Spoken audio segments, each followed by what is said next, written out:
आज गणपती बाप्पा बसलेले 9 दिवस झालेले आहेत आणि 7व्या दिवशी सत्यनारायण करते मी दरवर्षी.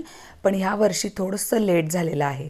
उकडीचे मोदक करून घेतले, सावलीला मदतीला घेतलं आणि तिने खूप सुंदर कळ्या पाडून मोदक केले, तुम्ही पाहू शकता. त्यानंतर सत्यनारायण पूजेची तयारी सुरू झाली.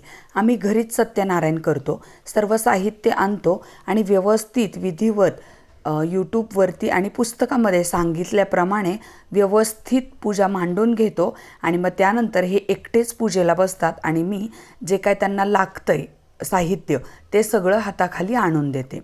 व्यवस्थित सत्यनारायणाची पूजा मांडून झाली की मग पूजा करून घेतली. सत्यनारायणाची आरती, गणपतीची आरती आणि त्यानंतर सत्यनारायण श्रवण कथा ही सुद्धा पूर्ण ऐकून घेतली.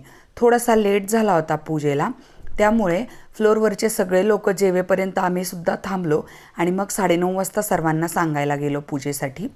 आणि मग सगळे लोक आले दर्शनासाठी आणि मग सगळ्यांनी दर्शन घेऊन सत्यनारायणाचा प्रसाद ग्रहण केला. मी इथे रव्याचे लाडू केले होते, उकडीचे मोदक केले होते. सत्यनारायणाचा प्रसादाचा जो शिरा असतो तो सुद्धा 1.25 वाटीच्या प्रमाणात केला होता.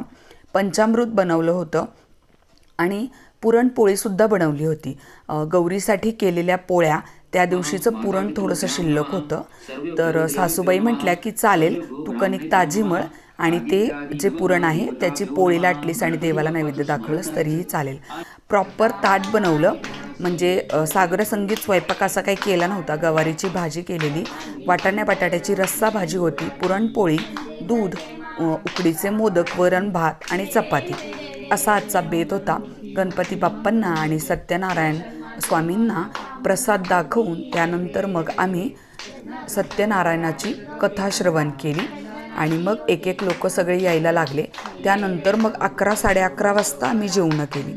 इथे बघा, आरती चालू असताना सुद्धा यांची मस्ती चालू असते.